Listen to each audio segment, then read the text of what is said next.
Support for Arkansas Week provided by the Arkansas Democrat Gazette, the Arkansas Times, and KUAR FM 89. Hello again, everyone, and thanks for joining us. Ours is tonight a special 1 hour edition. And with early voting underway and the big November Tuesday just around the corner, we will assess the Arkansas political landscape with our pals Cook and Vickery. That's later. First, despite all the news coverage, all the warnings, all the efforts to curtail it, drug abuse, especially opioid abuse, opioids, its synthetics, it continues to ravage the nation, Arkansas included. The death toll mounts. Coming to a close is this year's Red Ribbon Week, 7 days during which educators, social workers, police, prosecutors, pastors, others, they all emphasize the peril that is represented by substance abuse and the promise that a drug-free life represents. So in this half hour, the view from law enforcement. We are joined by Kirk, director of the Arkansas Opioid Recovery Partnership. Jarad Harper is Assistant Special Agent in charge of the DEA, the Drug Enforcement Administration in Arkansas, and James Dawson is agent in charge of the FBI in Arkansas. Gentlemen, as always, thanks to you for coming aboard. The four of us were together a year ago. It's another Red Ribbon Week, and yet, Kirk Lane, the numbers aren't especially encouraging. No, they're not. They're steadily going up since 2019. We did have a lull in 2019, but with COVID and illicit fentanyl on our streets, the non-focus of the opioid epidemic clouded by COVID, those numbers are just climbing. Jarad Harper, what are we, the culture, the society, what are we doing wrong? What are we missing? I'll tell you, this in my 28 years of local and federal law enforcement, I've never seen anything so traumatic on the forefront that law enforcement and in fact the world is dealing with this fentanyl, this opioid epidemic. But it's here, and I can tell you, my time here in Arkansas, I've never seen a community that's starting to come together. And I mean, when I say come together, law enforcement, medical professionals. I was just with the chief medical examiners yesterday. I was, sitting with the U.S. Attorney's office members yesterday. We're coming together. This is a full court press. This is all agencies coming together with this opioid epidemic. We have to share resources, personnel, education, prevention. We're starting to form teams to fight this opioid animal that I like to call it, and put our arms around this thing. But we lost over 107,000 people to what I'm calling now, instead of overdoses, poisonings, because these are Americans that are being poisoned intentionally by cartels that DEA and law enforcement, all of these partners working together to try to dismantle, disrupt, and ultimately defeat here in the state of Arkansas. And we're not going to stop. It's going to be a relentless pursuit. And I'm excited that this community is binding together to do that. Well, James Dawson of the FBI, this coming together, the team approach, as your colleague puts it, will that be enough? And is that something new? I don't think it's anything new. We are fortunate that we do have very close relationships with state and local and federal partners in the state of Arkansas. Probably more so in Arkansas than I've seen in other places where I've worked. The issue with the opioid crisis in America is its ready availability throughout the United States. It's difficult to detect, often shipped through the mail. It's trafficked by cartels and individuals that look to profit off of it. And in the past, I'm not going to say that the experimentation or use of drugs is necessarily forgiving, but in the instances of the use of marijuana or cocaine or even methamphetamine, they can be somewhat forgiving to the individual. But the use of synthetic opioids, fentanyl, can be absolutely lethal. And its lethality is furthered because law enforcement officers come into contact with it. just through their skin. And without any sort of tolerance built up for that drug, it can be fatal for them as well. So this is a significant problem for us just because of the lethality of the drug. Well, that's on the enforcement side too, and but the consumption side is so powerful. There is an enormous market for this. There is. There's a tremendous market for it. It is cheap. It is readily available, and it's often used to boost the efficacy of other illicit drugs. So a small amount of it, combined with marijuana or cocaine or methamphetamine or other narcotics, can boost the efficiency or the efficacy of the high that the person experiences. At the same time, it's lethal. Yeah, and Mr. Harper, the buyer beware doesn't work. The buyer has no clue often what he or she is purchasing. And that's true, and that's why we're calling these poisonings. And these distributors on the street, they know what they're doing. And these cartels, I'm going to call them out, the CJNG and the Sinaloa, those are the cartel members in Mexico that are pressing these pills out by the thousands, hundreds of thousands, and they're coming into the U.S., and these distributors in pockets of cell heads here in the state of Arkansas are distributing these things, these pills, and they're the M30 oxycodone blue spherical looking circular pill to replicate an oxycodone. And a lot of these folks that take this pill don't know it's laced with fentanyl, and it's a 2 milligram dose that's lethal. And there is also the China factor, is there not? And a lot of the precursors are coming in through ports of entry or through other venues from China. That's correct. China primarily. The downside of international trade. Yes, the precursors for fentanyl, for methamphetamine, straight from China to Mexico, and the clandestine labs there in Mexico, they're making these pills, and these super labs are making this crystal methamphetamine. And speaking of that, we're seeing at 98, 99%, 100% pure meth. It's not like the old days anymore where they're making it in the bathroom, kitchen sinks. This is pure methamphetamine, and the demand for it is off the charts. And that's what we're seeing here in the state of Arkansas. Kirk Lane, can we quantify, bring some statistics to bear on this? What has happened in the year since the four of us were here? So, like I said, we started in 2019 at about 347 people died of a drug overdose in Arkansas, right here in our state, looking at those numbers. In 2020, we rose to 540. And then in 2021, we were at 618. But if you analyze that 618, 80% of that 618 people that died of a drug overdose were between the ages of 20 and 60 years of age, are below 20 age and are over 60 age compete for second and third each year on that scale. So what we're realizing is a lot of those 20 to 60 years of age people are parents, are mentors, guides for our young people on whose path they're going to follow when they have to solve problems on their own. And we spend a lot of money, the state does and the country does, on emphasizing drug education for our children. But I think we need to refocus that and focus on drug education for that affected population between 20 and 60 years of age, and where that will set the milestone for those young people as they grow up. To any of you gentlemen, what strikes the observer is that this crosses every demographic line. It does. How many times have we all heard the line "good families"? And the young man or the daughter was from a quote good family, an upscale, well-to-do, affluent neighborhood. I think we have to accept that this is something that is having an impact on our entire American family. We are one nation. We are one people. This affects all of us.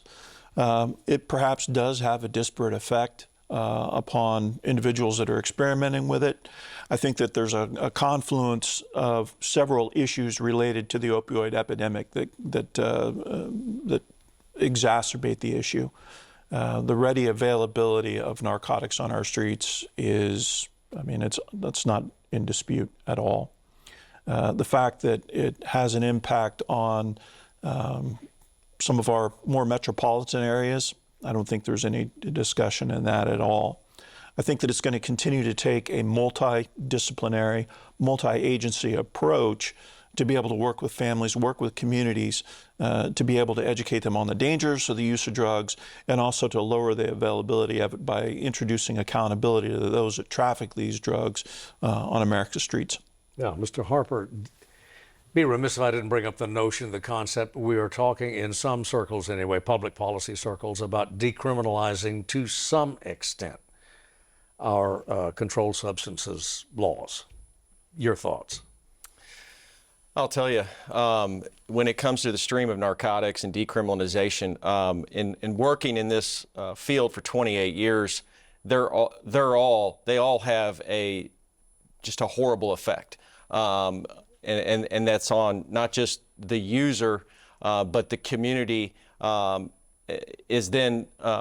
to deal with other crimes that are committed, crimes of violence that surround some of these narcotics that are being distributed on the street. And with narcotics comes guns, with narcotics comes illicit money, with narcotics comes greed, and then of course comes lethality through robberies or crimes of violence.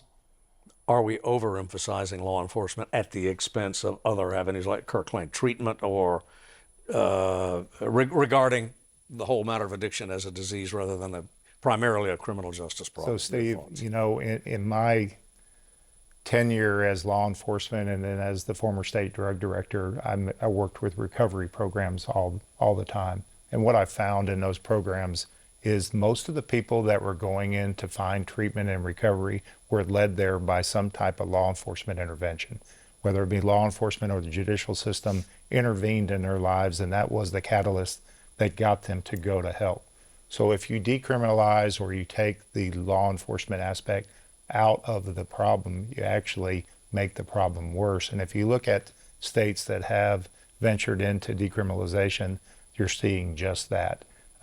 Increases in overdose, increases in overdose deaths, increases in violence, homelessness.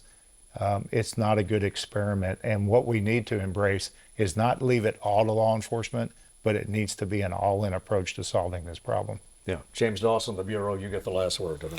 No, I absolutely concur with Mr. Lane's comments. He's 100% right. This has to be a multi-agency, multidisciplinary approach. Again, just to revisit the confluence of issues, there are a lot of self-diagnosed and self-treating mental health consumers. There are a lot of America's youth that are impacted by this as well. Law enforcement and putting everyone in jail should never be the answer. I don't want that. I don't think American people want that. But steering people to a place where they can get the treatment that they need to overcome their addiction, that's probably our best bet in the long run of being able to deal with the opiate crisis in the United States. Gentlemen, thank you. Our guests, thank you, each and every one. We'll be back in another year and see, at a minimum in a year, and see where we are. We will be back in a moment with more on the story. First, a segment from 7 Days, Arkansas PBS's Emmy-nominated documentary on opioids and Arkansas. And so with heroin, it felt like a warm blanket coming out of the dryer and somebody wrapping you super tight in it. I don't know, it was just a calming feeling, I guess, but also it was killing me.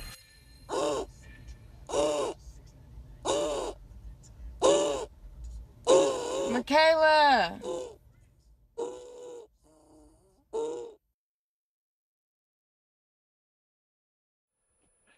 No one with any experience in the addiction field believes that law enforcement alone can solve the problem. Certainly not the three gentlemen who preceded us on this panel, nor our next guest, Dr. Michael Mancino of the UAMS Center for Addiction Services and Treatment, and Andrea Fortner, the State Education Department's Coordinator of Guidance and School Counseling. Dr. Fortner, let me begin with you, simply because you're at the absolute ground level where so much of the abuse takes root.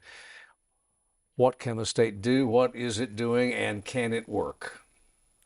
So our schools are where our students grow and learn. And so prevention is the key, and we know that. We know all of the statistics show starting earlier and earlier, so the sooner that we can get information, awareness, prevention to our students, the better.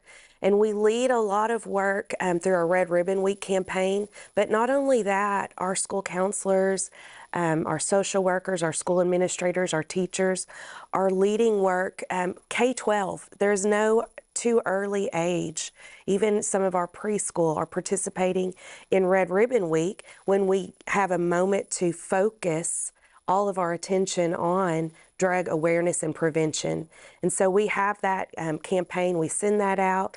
We have schools sign up to participate in showing the videos that we talked about in the last segment, 7 days and Chasing the Dragon. They are also all kinds of activities that not only focus on just drug awareness, but also on how to make good decisions and how to be responsible. So those things are carried throughout the year, but a special focus on Red Ribbon Week so that we can make sure that all of our students have the information they need and the skills that they need to make these decisions when it comes that time, when they have to make that decision, whether they're going to use the drug or not. They have the skills and information they need to make that decision. Any way of measuring its effectiveness, though? So, you know, we look at our statistics that we have, and we see that we still have a problem, and we have a growing problem. So as far as measuring the amount of participation, we do measure the amount of participation in showing the video and those sort of things. But I don't think even as a nation that we're seeing a drop in our rates of drug use and drug deaths. So there are measures that are taking place, but you know, I don't think that we're going in the right direction right now. Dr. Mancino, you agree? Yes, unfortunately, I think we're up against it. You know, we have a lot of effective treatments for opioid use disorder, for substance use disorder. I think Dr. Fortner's point about educating people early is very important. I think providing young people with facts actually allows them to make better decisions than coming at it from an emotional perspective. You know, this is bad. Well, the first time they try a drug, they realize they're lying to me. This is awesome. This is the best I've felt in my whole life. And so if we don't adequately prepare them for the idea that it's going to feel good, but it's going to turn on you. So let us give you all the facts and then you can make a better decision. And so I think educating at the earliest level, but also throughout the lifespan, because that's the people that are dying. From the State Education Department, your teachers on the ground there, some of them have students in the earliest grades who are coming from homes in which abuse, substance abuse, is the norm. How do you deal with that? You're right. And because of the inflation or the numbers that we're seeing, we do have students that come into our building, and sometimes you can tell, sometimes you can smell, sometimes you see a student not being served well at home.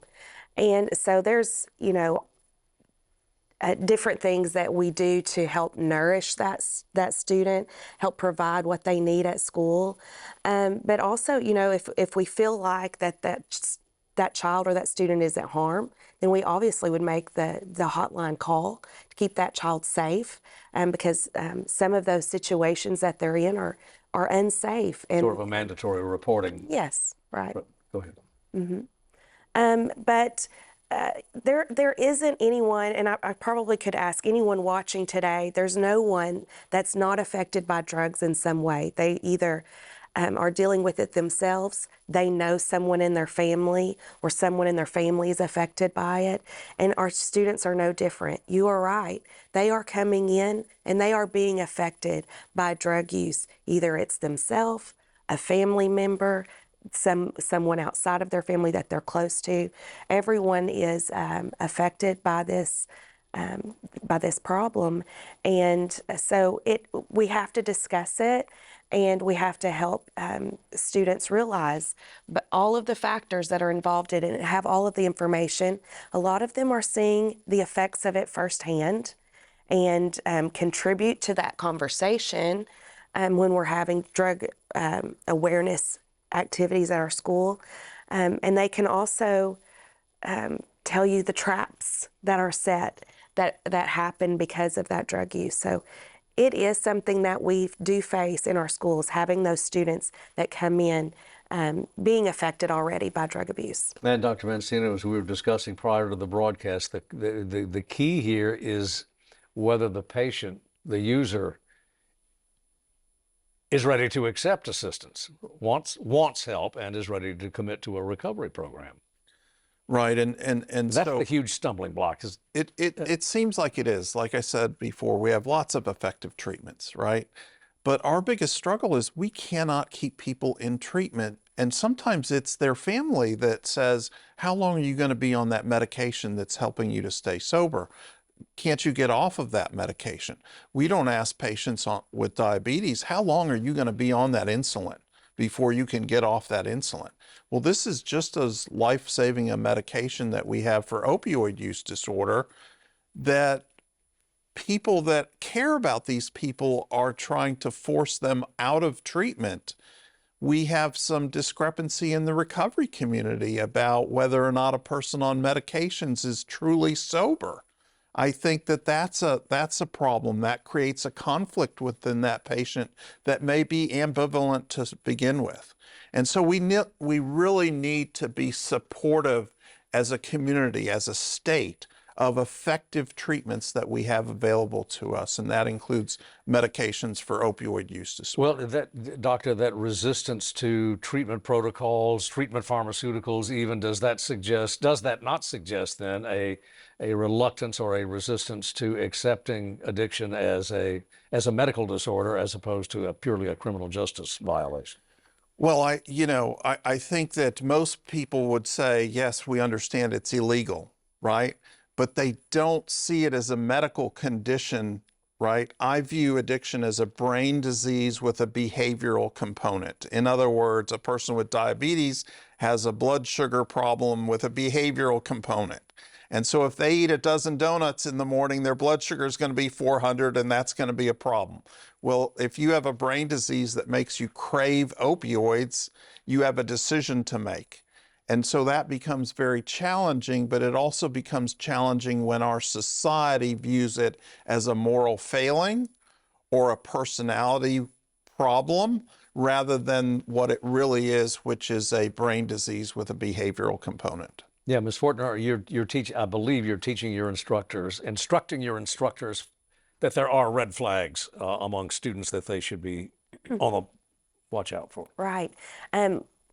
There are a lot of red flags in the classroom. So mood swings, anything that is abnormal behavior, attendance issues. I suppose this is true in the home as well. It would be. Yeah. It would be in the home as well. And so you can start seeing some of those behaviors, students not able to focus in class or sleeping in class. There's all kinds of things. Just if you're seeing an abnormal behavior that's not typical, then it's worth looking into. It's worth asking those questions. We have to be courageous enough to ask those questions, have those conversations at home and at school with our students, because the earlier you can intercept those behaviors and get a student on the right path, then the better off that they'll be. Doctor, you get the last word, because in light of these horrifying trend lines, is there some basis for hope? You're a clinician with long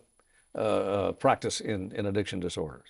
So one of the things I would say is there's a big movement around harm reduction. And the idea that people struggle with harm reduction is, if I do harm reduction activities, I'm encouraging drug use. The bottom line is people are going to use drugs whether we protect them from that or not. And the idea is, if we can reduce harm, which means reducing mortality, not having people die, they have the potential to recover. If they're dead, they cannot recover. So harm reduction is the idea of people are going to use drugs. Can we keep them from killing themselves so that maybe when the key turns and they're ready to get the help they need, they can lead a productive life. This is not necessarily decriminalization, though, correct? Not necessarily decriminalization, no. This is, you know, syringe service programs, Narcan, those sorts of things are really harm reduction approaches.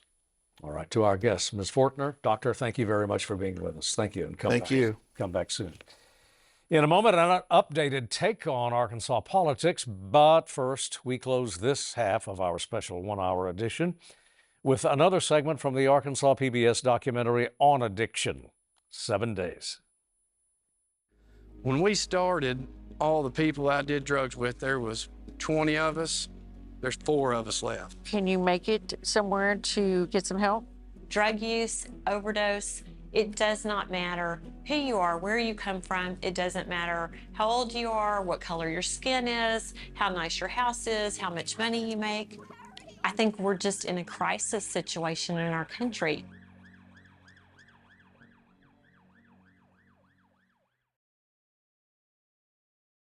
Well, as mentioned, some of you have voted already, others perhaps still uncertain of for whom to cast that ballot and are awaiting that second Tuesday of November. And with that, we're joined by Michael Cook from the left, Bill Vickery from the right, dead center Andrew DeMillo, State Capitol Bureau Chief of the Associated Press. Gents, thanks for coming in and sit down. We're going to run the races here in a sort of casual way. As you know, there were some debates last week, some exchanges, and we'll start with the governor's race.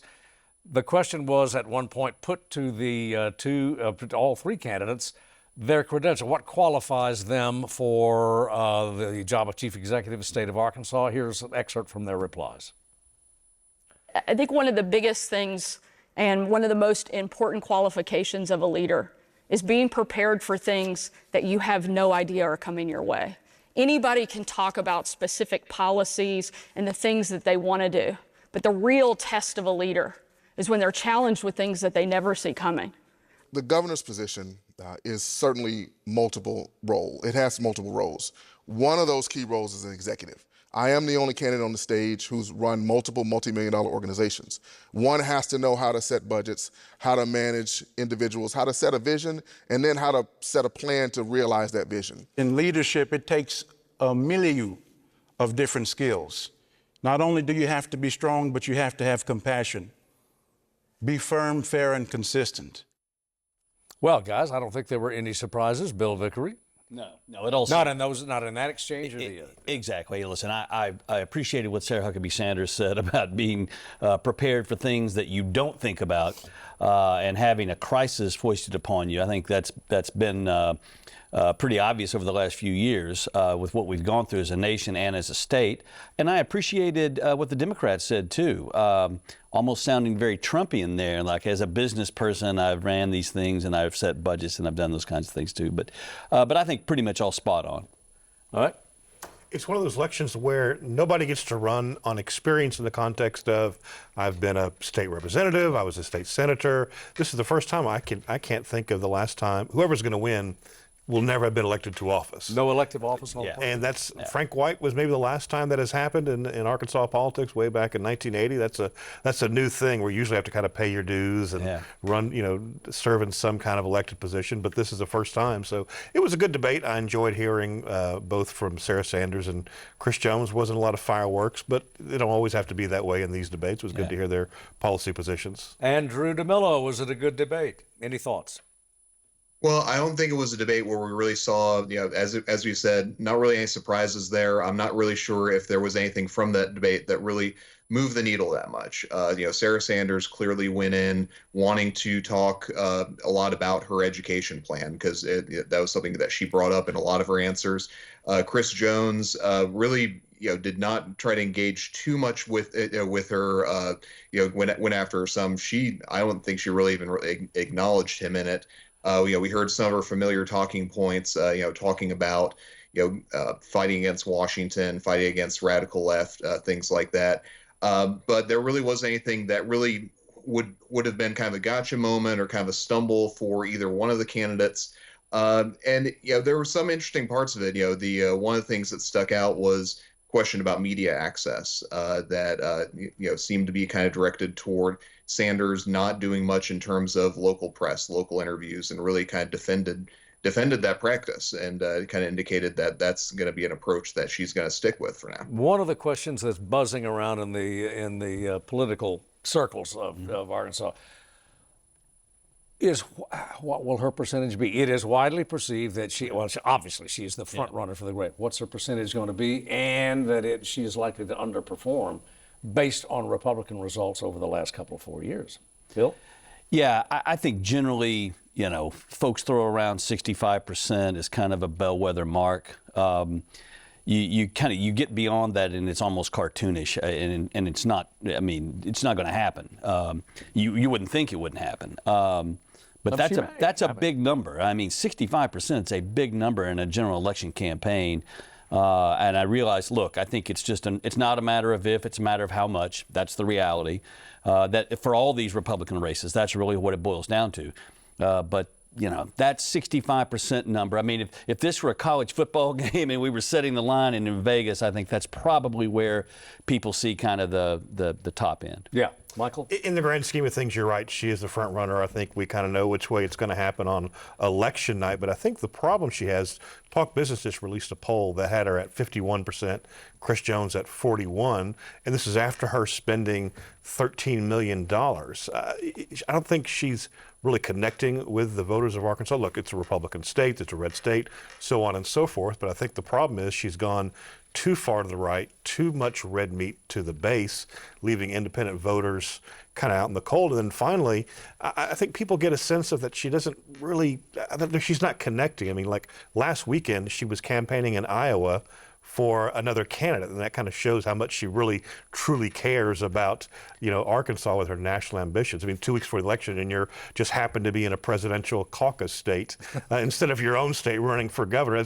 So I think, look, she wins more than likely. I'd put some big money on it, but I think she hasn't really kind of connected with the voters, and it shows in the polling. I would also like to point out quickly, she beat cancer during the campaign too. So one day in Iowa doesn't mean that you're not connecting with voters in Arkansas. I mean, this is somebody who's had a campaign that has been second to none in the history of Arkansas politics in terms of dollars raised and in terms of aggressiveness around the state. So I don't put too much stock in that. I mean, again, like I said, this is a woman who overcame cancer during the campaign. So. Well, in terms of her fundraising, too, we can't leave out the fact that she got close to 60% of her total take in terms of out-of-state money. Andrew DeMillo, let me go to you. Do you sense at all what has showed up in surveys in some other states, and that is, very red states, a sense of Trump fatigue out there?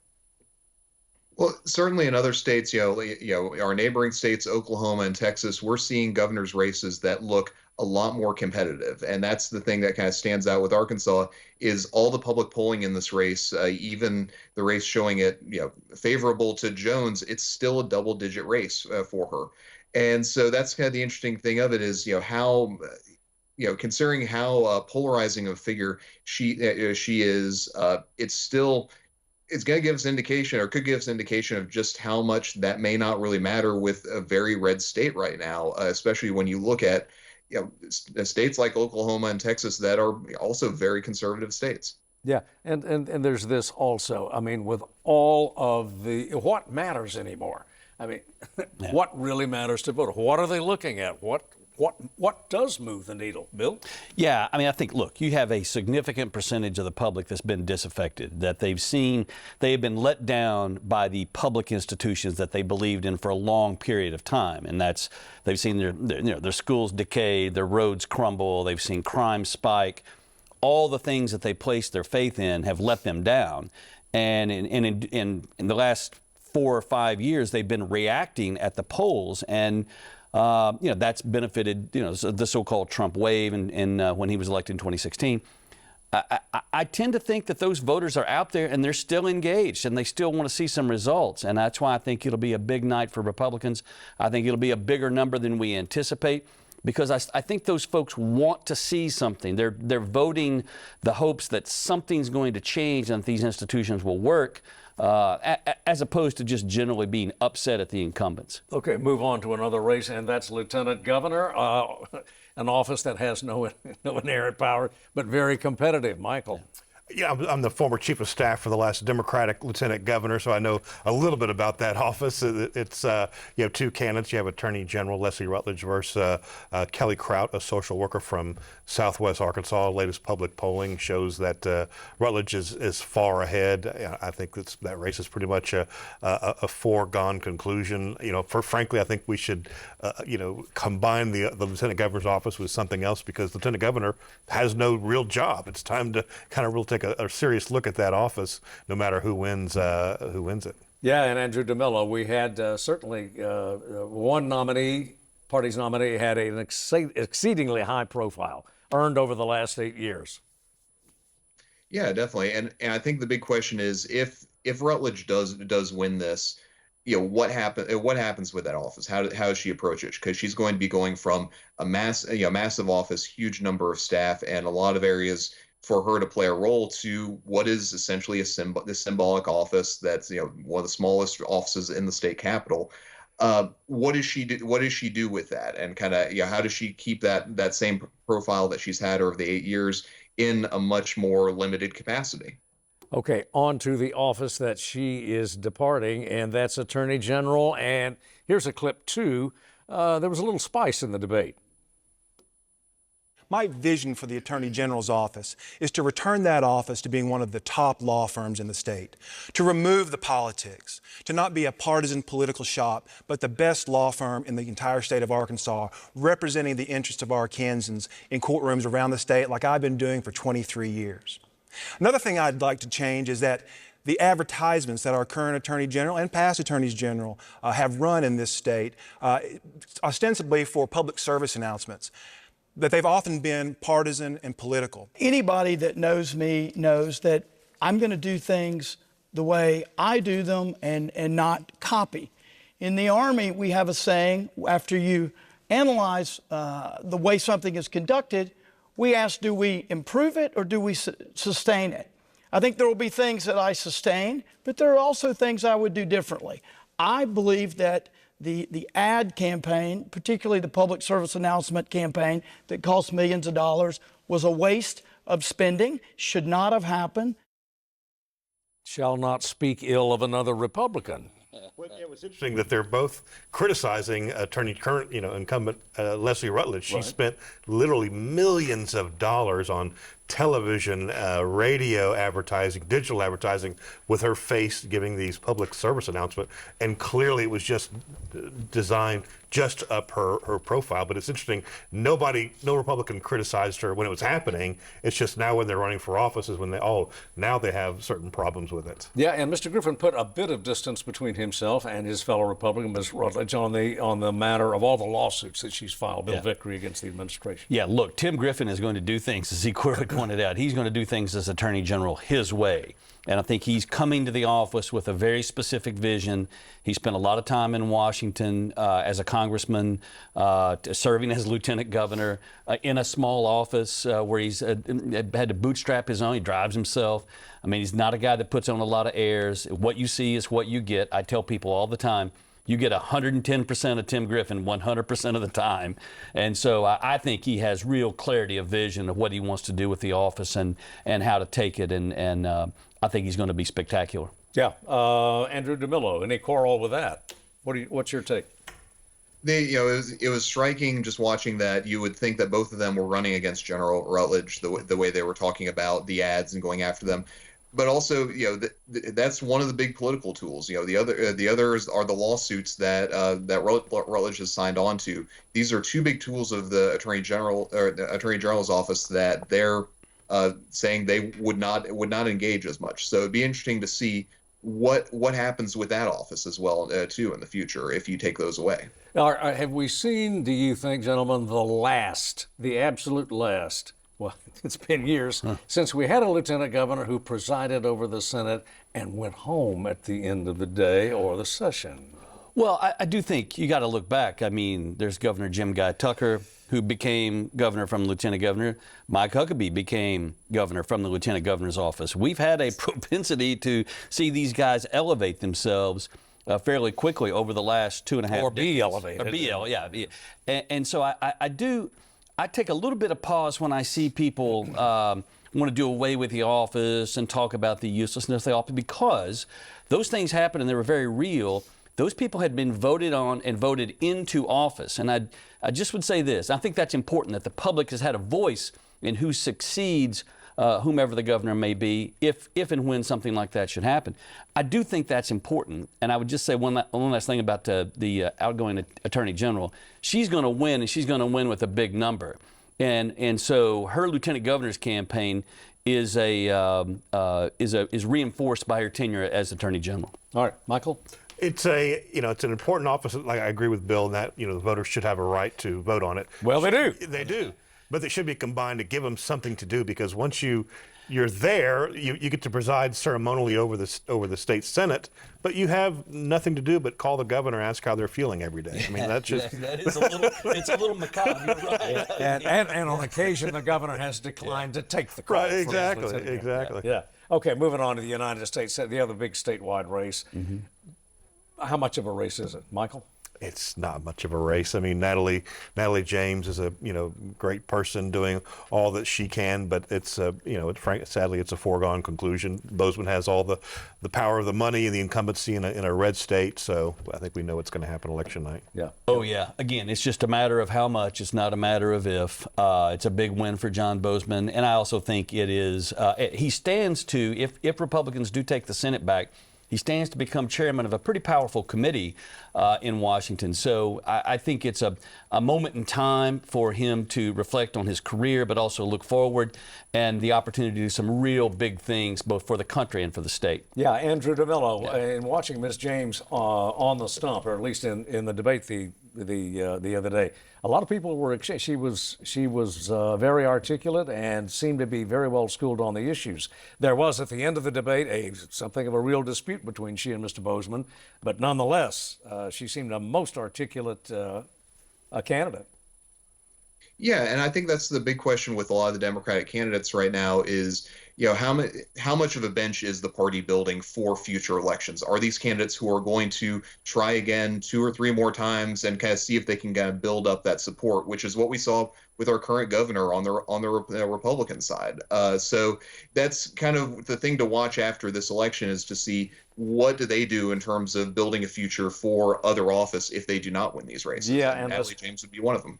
Yeah, and let's pause for a second here before we go to issues. You guys have any thoughts on what kind of volume of turnout we're likely to see? Bill? Well, it is a age-old sort of thing where we always talk about turnout and lines and all of that. How many people early vote? What percentage of that do people who used to stand in line show up and vote early? And what does it mean? And what does it really mean? And then there's an intensity. Listen, we don't know. Let's be blunt here. We don't know. So I always just wait until after it's all said and done, and then you get a chance to see it, because all the speculation is just pulled out of a hat. It is. It's speculation. It's how many early votes in this county and how many early votes out of this polling. I think though, generally speaking, just talking to folks around the state, I think we'll have a good turnout. What that means in terms of number, I don't know. Well, if you're going to agree on everything, it's just hard to know. All right. Well, let's try the issues then. Now here's a good one. Should the General Assembly be able to call itself into special session? A lot of legislators say, "Oh yeah," and other people say, "Horror." Well, a lot of these Republican legislators, they make their money off the per diem, so they some of them need the cash for salaries. But issue 1, which basically allows politicians to come back to Little Rock to make more laws, that just sounds like a recipe for disaster with this current legislature. I think this is some muscle flexing by the state legislature. Look, you got a lot of, let's be blunt here. You've got a lot of really good people who serve in the Arkansas legislature and work very hard. I think given the way that we conduct legislative business, every other year having a substantial session, and the fiscal session is really boiled down to a couple of weeks, and it's a rubber stamp of the budget, it's maybe not a bad idea to let these folks, when they see issues, I think you see more unanimity with the governor and the legislature working together on the big things. Well, of late you have. Well, yes, but I think that's also indicative of the fact that this is a legislature that is sort of muscle flexing and wants to sort of spread its wings a little bit. Yeah, Andrew DeMillo, institutionally speaking, the governorship in Arkansas is not especially muscular. Yeah, definitely. And this would, take away one of the few advantages that the governor has in a state where it takes a simple majority to override a governor's veto. So this would really change the dynamic a lot. I'm kind of curious to see if voters are really plugged in on this. I think there may be a lot of voters who didn't know that the legislature can't call itself into special session. Yeah, it's pretty insider baseball. You're right. This is one of these things that small number of people really know what's going on. But I'd say this. Legislative leadership has the responsibility. If you don't have the support for a particular issue, they're not going to call themselves back in. But boy, this is, as Andrew points out, this is a technical thing that only political nerds like all of us probably dig into. Okay. Yeah. All right, speaking of percentages, there's another issue on that, and this is number 2. And that is, Michael, the percentage that is required at a referendum for approval of a constitutional amendment. Yeah, personally, I think and a referendum. Yeah. I think this is one of the most un-American issues ever put on the ballot by the legislature. Basically now, if this were to pass, that any constitutional amendment or referendum that's put on the ballot by petition has to get 60% of the vote, which is absolutely ridiculous. I mean, this is an American system of, the person or the issue with the most votes wins. But now they're wanting to, the legislature wants to take power away from the people and create this just ridiculous 60% level. If it was such a big deal, they should have, the legislatures have to get 60% of the vote to win re-election, but they don't. So it's another, issue 1 and issue 2 to me are just power grabs by this extreme legislature. The state legislature currently has to operate under a supermajority to change the Constitution. So this is just, in essence, sort of elevating the public's role in changing our state constitution or passing a law. I do think you see a lot of these issues that have bombarded the states. That's sort of what the real impetus behind this is. This is not that out of the ordinary. Illinois, a number of other states raised the bar in terms of changing the state constitution. And frankly, this is still less than what the legislature has to operate under if they should choose. So I don't know that I see a big deal out of this. But again, it's an insider baseball issue. Well, let's go to Andrew DeMillo here. Across the ideological spectrum here, Andrew, in a lot of states, observers have, including some lawmakers, have bemoaned what they call legislating or government by referendum, that it causes enormous headaches for serious governance. Yeah, and I think that's what the campaign is counting a lot on. California, you hear a lot. Yeah, exactly. I think they're counting on voter fatigue over these initiatives, the number of them that come up each year. But also, Arkansas has a very populist streak, and the big question is whether the fatigue or the populism wins out on this issue. Well, speaking of populism, that's issue 3, and it brings up issue 3, which is a religious freedom amendment. A lot of people thought that religion, or there was freedom of religion already. Andrew? Yeah, and I think this is another one of those kind of low information issues that, given the state's conservative bent, this has been kind of flown on under the radar, which I think works in favor of the supporters of it. This is not this is not the ballot measure people are most plugged in on right now. Well, the Family Council and other organizations, and I think even the Arkansas Baptist State Convention, I think even on Tuesday adopted a resolution supporting it. It has great cultural appeal to conservatives. Yeah.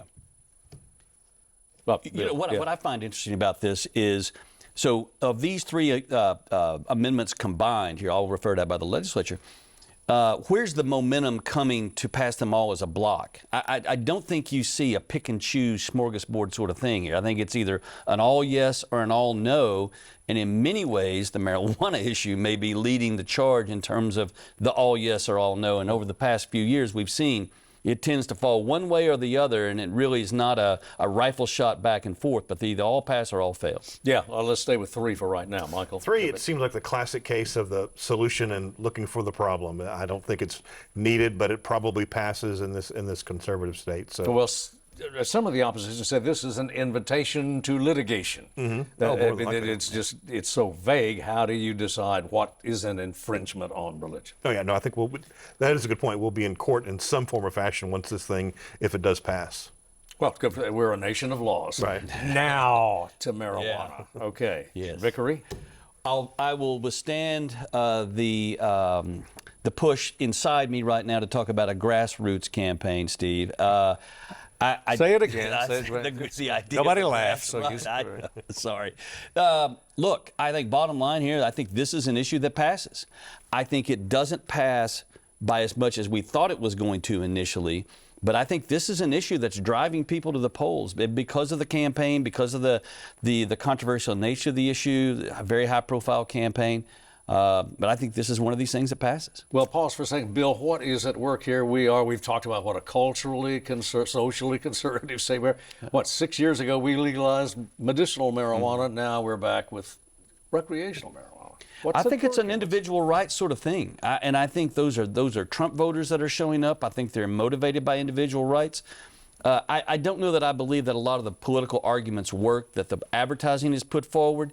But I think you see a very independent, very sort of individual rights-focused voter showing up at the polls this cycle, and I think that benefits them. Yeah, Michael? I'm not sure it passes or not, believe it or not. Its polling numbers have been going down in the past month. Anecdotally speaking, talk to people that I know that are for legalization of marijuana and for decriminalizing it, don't like the fact that it gives a monopoly to 20, it puts a monopoly in the state constitution to 20 medical marijuana cultivators. That's a real problem for a lot of people, that it's not really all open. It just sort of gives people with the power even more power and influence. So I question whether I think it eventually will pass. I just question whether it happened this year or not. You know, but that is a problem for a lot of voters, but by the same measure, we have enshrined in the Constitution for not parimutuel, but for casinos. Sure. So at least we were willing to go there. We've done it before. I mean, but between those and, the people that are supposed to be for legalization,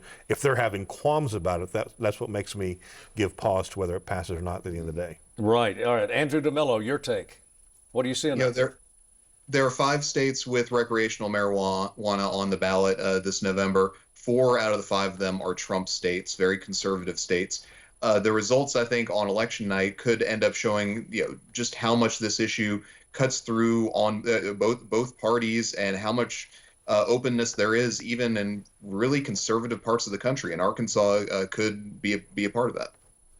Guys, thoughts? Further thoughts? Think about this: religious freedom and recreational marijuana both could pass on election night. Intuitively, you would think, my gosh, no way that happens, but I think there's a voter out there that pulls the lever for both. Yeah, and there's this factor also, which is sort of the wild card in here, and justifiably so. There has been enormous conversation over the last 2 years, and certainly in this campaign, about the hazards, the perils, the toll that illegal substances have taken on the nation, and particularly Arkansas. Andrew DeMillo, fentanyl is on everybody's, agenda.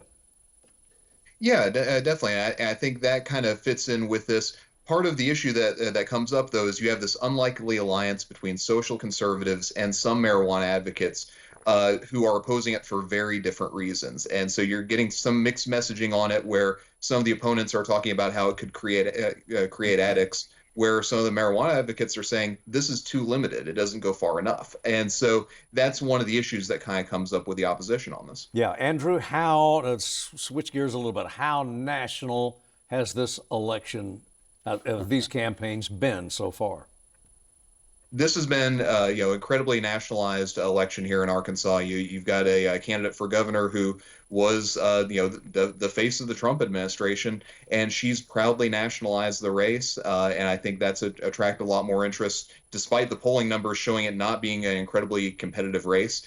And I think recreational marijuana also is making it a very, nationalized election here, just because of the role that Arkansas could play as the first southern state to approve recreational marijuana. Yeah, Bill, has Speaker O'Neill's axiom, is it totally dead? I tend to believe it is. I do, and I think that's because Arkansans see how national issues affect them every day in their life. They see the southern border, they know that it affects them here. They see crime on a national level, they see crime on a local level. And as I mentioned earlier, they've seen their institutions fail. The idea that somehow we can cocoon ourselves off as a state, we are baked in to the national issues. It's a cake. You can't separate the two. A huge percentage of our budget is dependent upon federal dollars. Right. And so, as you well know, Steve, so these issues have a direct and real impact on what goes on in Arkansas. Yeah, Michael Cook. Yeah, this is the first time I've ever seen a governor's race where the nominee for a party brings up the president, with Sarah Sanders talking about Biden this and Biden that. It's a sort of a sad commentary in terms of the state of politics now, that instead of talking about the local issues and things that are important to people in Newport or El Dorado, it's talking about Joe Biden and things that she really has nothing to do with. But I think it's more than just what people are focused on. Things like the cratering of local news, how many newspapers have closed, these small dailies and weeklies across the state and across the country where people used to get their local news. And so now it's all become nationalized, and I think it really hurts our politics. It's, in fact, another classic example of how nationalized this. Our next governor gets to be governor because Trump said, I want her to be governor. Everybody else had to drop out. Tim Griffin had to drop out. Leslie Rutledge had to drop out. So that just shows how nationalized Arkansas politics has become. Might have given her a head start. Bill, you got about 15 seconds. Yeah, I would say her father was governor for 10 years. She grew up in front of everybody's face. So I don't know that I agree with Michael on that particular issue, but she is a formidable force, no doubt about it. You got to end it there because we're out of time. Andrew, DeMillo, Michael, Cook, Bill, Vickery, you'll all be back. Thanks for joining us.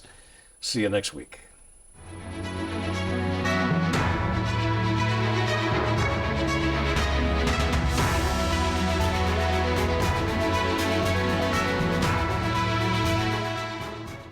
Support for Arkansas Week provided by the Arkansas Democrat Gazette, the Arkansas Times, and KUAR FM 89.